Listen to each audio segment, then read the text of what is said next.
May I come in, please? Yeah, please come. Good morning, sir. Good morning. Good morning. Please take a seat. Harsh, Harsh Nehar. Nehara ya Nehar? Harsh Nehara. Nehara. Yes, Okay. So Harsh, can you please introduce yourself in 1 minute to the panel? So my name is Harsh Nehara. I was born and brought up in Meerut, Uttar Pradesh.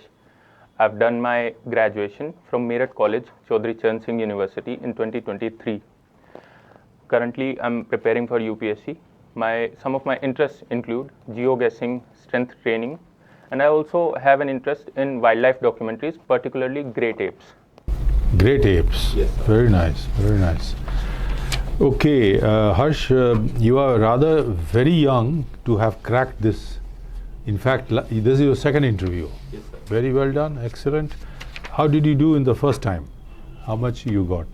Sir, and my interview score was 160, and I missed the final cutoff by around 20 marks. Okay, so give us some insight as why you must be expecting more, or what happened? Some arguments or something you couldn't answer, you became nervous, or how did it go?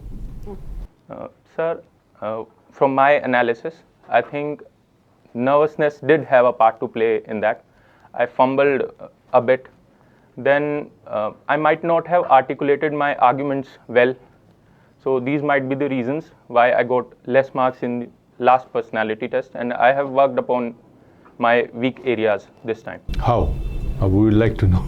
Sir, I've had conversations with people in order to improve my articulation.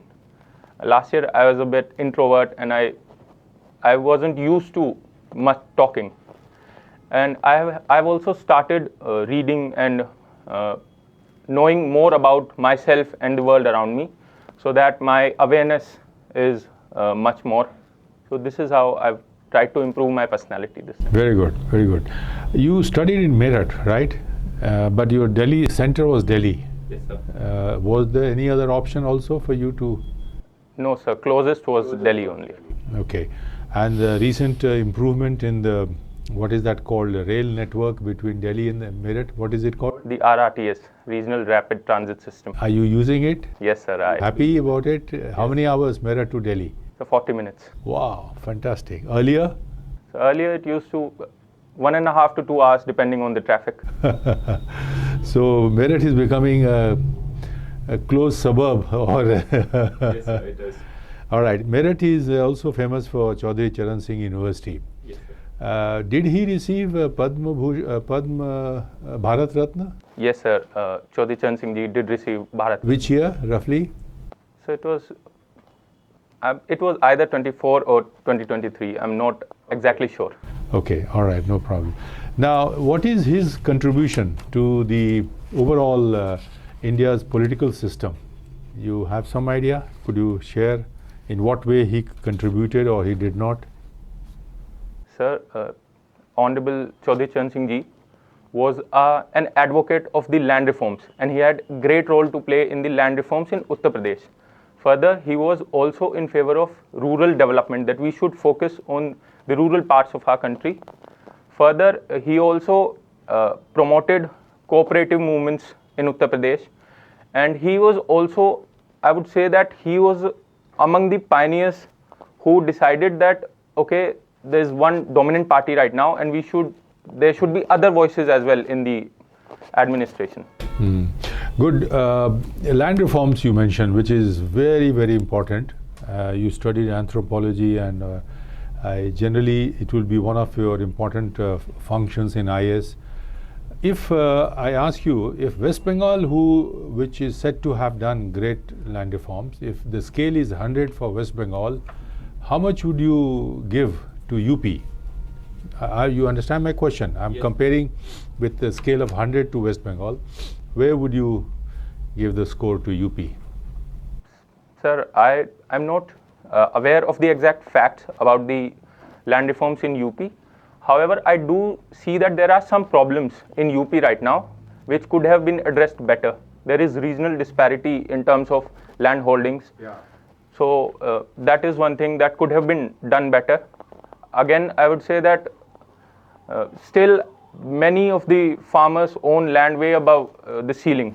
Yeah, but I'm just asking the rough assessment of your understanding. Is it 10 or 90 or 60 or 50 or 40 or 50? Would you like to make a guess? I want you to make a guess. Sir, this is purely a guess. Yeah. So I'd say somewhere around 60, 65. Oh, that's giving higher. Good, very good. I'm glad if that is the ground reality. I'm not sure. All right, just last question. What do you think we should do vis-a-vis Pakistan? We are not talking, we are root ke hum alag ho gaye hain. So you think that is the right track to go, or we need to do something? Sir, under current realities, expecting long-lasting peace might not be the most pragmatic thing. Currently, I think we need to manage our conflict well so that it does not escalate. We also need to ensure that Pakistan is accountable for its actions in international arena. We need to ensure its diplomatic isolation, and I think we also need to be more assertive regarding our national security, like we were during the Operation Sindoor. However, I do believe that if there is intent from the Pakistan side to initiate peace efforts, then I think we should engage in it, because larger regional peace is in our interest only. Very good. Good answer. I like it. Thank you very much. My colleague will. Okay, you have interest in astronomy. Yes, sir. I have participated in Astronomy Olympiad. Tell me, is there any relation between astronomy and astrology? Sir, they share common origin. The origin of astrology as well as astronomy lies in our interest in stars. So that is one. Then in astrology there are constellations. In astronomy we do read about stars and their arrangement, so that can be another linkage. More than that, I might not be able to guess other linkages between them. What is geoguessing? You yourself mentioned. Sir, it is a location deduction game. Basically, there's a game called GeoGuessr. So where I am dropped into the Google photosphere anywhere in the world, and based on the clues around me, for example, the buildings, the kind of people I see, the kind of street there are, I have to guess the exact location. So you can get the let long? Yes, sir. I do fairly well. Latitude, longitude, you get it? Sir, it's not shown. Latitude, longitude are not part of the game. However, they can help. I mostly take guesses based on the architecture, based on the transit system and overall climate, the vegetation, the location of the sun. If it's in the south, then I might be in the northern hemisphere. If it's in the north. How exact it is? Like suppose you are dropped somewhere in Tamil Nadu. Will you be able to guess? So based on the, if there's some advertisement in English, let's say there's a shop and the shop has its name, it might also have its address. So I try to find that, and then I'll go through the map, I'll try to find the town. Then based on the street's alignment, I'd like to pinpoint where I am. That's interesting. Now what is this creamy layer, and in which reservation it is applicable? SC, ST, OBC? Sir, the concept of creamy layer is applicable in the OBC reservation as per the Indra Sawhney judgment, where a particular section of the OBC who are doing well economically, or whose parents have been in certain good paying jobs, or they are officers, then they do not get the benefit of this reservation. That is for the OBC. So shouldn't it be applied for other reservation also, in your view? So there have been demands that the concept of creamy layer should be there for the other reservations like SCs and STs. However, I think a sub-categorization would be the better way to go, because within SCs and STs there is vast homogeneity. So applying a creamy layer might not be feasible. However, we can sub-categorize them based on the amount of benefits that they have gotten, the mobility that have been there in the past years. So I think some reforms in this line could be better. Okay. What is the problem in Manipur? So Manipur is facing conflict, particularly among the two groups. So that is the major issue. There are also issues of illegal migration. narcotics trade, arms trade. So these are the major issues in Manipur as of now. Can you elaborate the first one which you are talking? Sir, there is conflict between the Kuki and the Meitei groups. The trigger point was the High Court's recommendation of giving the ST status to the Meiteis. However, the underlying factors are much broader. For example, there is contesting claims about territoriality. There are the Meiteis are in the valley and Kukis are in the hills surrounding it.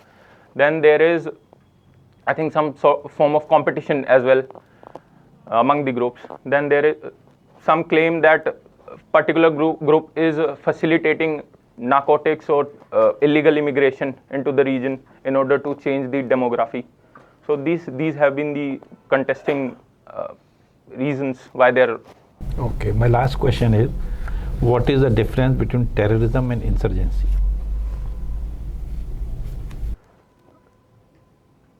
Sir, terrorism, the main aim of terrorism, in my opinion, is to instill fear into the people. And as well as that fear can be in order to subvert them or incite them against the legitimate government. And insurgency is also can be a form of terrorism where the aim would be to secede or to get greater autonomy for a particular region where the insurgency is being. So Manipur, what will you describe? It's a terrorism or insurgency? Sir, I don't think it's an insurgency. The conflict, it's a conflict. I mean, there is terror, the angle of terror in it, but it's difficult for me to describe it either as terrorism or insurgency. Thank you. Thank you, sir. Okay, Nehara. Yes, sir. So regarding this, we continue with this terrorism. Now this Delhi blast was there, no? So what do you think? Is there some failure of our intelligence or failure of policing or something like that? So what are your analysis about this? Sir, the unfortunate Delhi blast, I don't think it was a failure of our intelligence because as per the reports, we had arrested the co-conspirators, we had seized a large amount of explosives. This was, I think, the blast was due to the urgency among that terrorist because the co-conspirators were getting arrested, so he wanted to do something. I think we could have caught him earlier prior to that blast if I'm sure there were efforts. So I think it wasn't a failure, however it could have been managed better. Thank you. Now I was going through your DAP and find that you are very interested in wildlife documentary, no? So there is one national park and wildlife sanctuaries. So what is the major difference between these two things? I'm sorry, sir. I've read it. Right now, it's slipping out of my mind. I might have to revisit this. Okay. So what do you think about this cheetah introduction in India? What are the benefits? And there are some negative things also. People are criticizing it. Huh? So what are the positive and negative aspect of introducing cheetah in which park? You remember? It's in the Kuno National Park. Where? Madhya Pradesh. Yeah, please. Sir, cheetahs were historically a part of the Indian ecosystem, and they are a keystone species in those grasslands.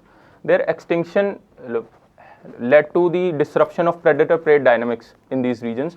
So I think the reintroduction is a positive step in that it can enhance the ecosystem resilience in those grasslands. However, some criticism has been there because earlier there were some deaths of cheetahs due to various factors. But I think that when a project of such a large scale take place, such roadblocks are meant to happen. And right now, the cheetahs have breeded as well. There are cubs now. So I think it is going in the positive direction, and there are news that we are going to reintroduce them in other parks as well. What are your views about, because nowadays we are, it is in the news very common that wildlife and human conflict. So what are your views and what needs to be done? So the wildlife-human conflict is a challenge that we face because our population density is quite high, and there is development, urbanization, settlements in the areas that were earlier inhabited by the animals. So I think what needs to be done is that first we need to ensure that a proper buffer zone around these areas where there is particularly high density of these animals. Then certain innovative measures can be adopted. For example, honeybees were planted at the boundaries of various fields so that elephants do not go there. So these are some of the methods. Further, I think corridors for the migration of wildlife should be there, and ecosystem resilience should also be there so that they do not come into the inhabited areas to search food. They get their prey and food in the forest itself. You belong to Meerut, and your father is in the agriculture sector. But my observation is there because I also belong to that area, and whenever I go there, I don't find any change in the agriculture system. It is same monoculture agriculture farming is there. Being near Delhi, and now this communication is also very good, 50 minutes take from Meerut to come to Delhi. So why this diversification in the crop is not there? What is the problem? Sir, we grow a lot of sugar cane, particularly because the ecosystem is well developed. There are sugar mills which procure the sugar. For the soil? Yes, sir. It is definitely not good for this soil. Water demanding? Yes, sir. It is water intensive as well. The reason is because first there is not enough farm gate infrastructure to store the perishable produce, for example fruits, vegetables. Then the farmer is also apprehensive of the market prices. In sugarcane they get assured returns. In fruits there might be various factors that so that price is not viable for them. Further, horticulture also requires a lot of expertise in knowing what type of fruit to grow, when to grow it, what kinds of the things we should put there in the soil, and our farmers lack that. Agriculture sector, Secretary of UP, what measures, 3-4 measures, just priority, key areas you will focus on? Last question. So first would be greater investment in building cold chain infrastructure, grading and sorting facilities at the farm gate in rural level with the help of SHGs, FPOs. Second, I would promote contract farming so that there is contract between the corporates and the farmers, and they are assured that they'll get returns. Third, I would also promote integrated farming systems to ensure that there is security, income security. If one crop fails, then from fishery the farmer can get that benefit. From livestock they can get that benefit. Further, I would also try to promote climate resilient agriculture in UP because of the issue of climate change and reducing productivity of the farm sector. These are some of the measures. Thank you very much. Thanks a lot. Good stuff. So Harsh, my first question is that in the recent times you must have heard about Sanchar Sathi app. Yes, sir. So what is it? What is the app talks about? So the app is basically a means through which people can track or even block their phone that have been lost. It tracks the phone through the IMEI number. It prevents cyber frauds. So that is basically what the Sanchar Sathi app is. So doesn't it hamper the privacy of a citizen? Sir, there were concerns regarding the privacy because it can track the mobile phone. It also needs deeper access to the operating system because to track all the phone. So there were certain concerns, and however the government has said that until the user registers on the app does not track anything, and the order has also been rolled back now. So do you think that the government's intention was to intrude into privacy, or the government retracted because of the public pressure? Sir, I do not think that intention was to intrude the privacy. The intention was to prevent cyber frauds.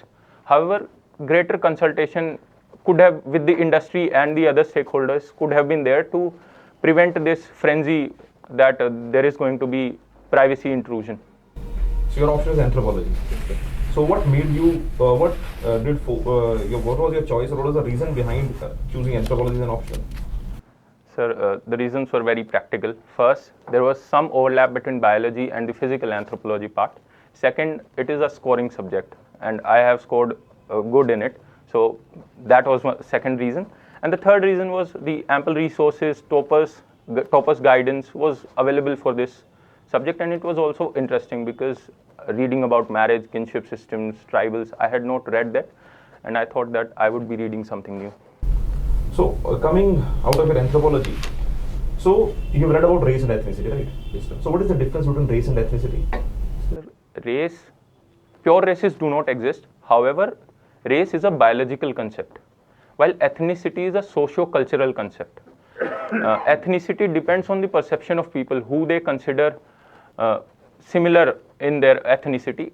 The boundaries of ethnicity are also very fluid. People can consider themselves one ethnic group in particular situation and another in other particular situation. While race is at the genetic level, races are communities that differ into the genetic frequencies that they have. So it is purely a biological concept. So, do you think that North Indian versus South Indian is more of a racial difference or an ethnic difference or more of a political construct? Sir, I don't think that there is any there is much racial difference between North and South because there have been intermingling and migrations. So race concept is not there. However, it can be said to be an ethnic difference because of languages and majorly because of language. Further, various scholars have said that, for example, Guha, Sarkar have classified India into various races. However, Professor Majumdar has later said that India is a mixing pot where all the races have mixed and given rise to new genetic frequencies. So there are no pure races currently. So you were born in 2002. Yes. You were a Gen Z. Yes, sir. So what do you think about all the Gen Z revolutions that are happening around the world, especially in our neighborhood? How does it impact India? Sir, Gen Z revolutions are majorly social media driven, short intensity outbursts regarding the various issues that are there. It is majorly because Gen Z is considered more aware of the issues because they are well connected on social media. Regarding India, the impact can be that our Gen Z is also concerned about various issues, for example, climate change, pollution. So that is something that we need to focus on the concerns of the Gen Z as well because they are the future. You said that our Gen Z is also focused upon climate change and all these issues. But does it reflect in our voting patterns? Sir, Gen Z is still, above 18 Gen Z is still a minute, I would say minute electorate. So, however, Gen Z is very vocal on the internet regarding these issues, and we can see that they demand, whenever elections are there, there are demands of, let's say, to address the climate crisis, to address the pollution. So, I'm positive that these issues would come into our elections as well. Thank you, sir. Okay, Harsh, your formal interview is over. We'll now give you and share with you our feedback. I'll start first and then my colleagues will also share. Harsh, you are a very good and excellent candidate. You know, the biggest advantage in your favor is you are very young. You made it at the age of 21 in the first time. You mentioned about your issues of nervousness and you have improved dramatically, big improvement. You are very fluent now, you are articulate and smart and very balanced. Your appearance is excellent and I think you do physical activity with your hobby and you are fit. You look fit. Thank you, sir. Right? So I think you should do well. While speaking, give a pause to what you want to say and know where to conclude rather than keeping it open-ended. Okay, sir. So whatever the question you can think of, take a pause, 2 or 3, 4 lines, but know where to pause. Now you are going open-ended. So you are not very clear whether you have fully answered or still more to say. That will take you in areas which can be tricky. You know, some things which you want to say. You are excellent. I should say that this time you must make it. Anthropology you have studied, you like it, and you say 20 marks. You missed. This is you should cover it up. Your English is very good now, and there's no trace of nervousness at all. So go with our best wishes, sir. See, apart from your age, number of good points. First, your biggest strength is your voice. You have very powerful voice. Modulation is very good. You speak with confidence. Your body language is very good. You have a good eye contact with the board members. You don't keep on looking just at one member. Overall, and honesty. If you don't know anything, you said it. But only thing is articulation when you're doing. Then no point of speaking 7-8 sentences. Your answer should end in 3rd or 4th sentence. That is the maximum. And you might have seen a couple of times we cut you in between, ask the next question. Okay. And 2 things which about the questions, like terrorism and insurgency. The basic difference is both use violence. The only thing is when terrorism start getting support of the masses, then it becomes insurgency.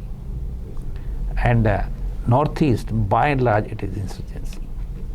Because any community, they generally support the cause for which the groups are fighting. This is general perception. Not everyone, but majority. So that is and that is why Manipur situation is insurgency.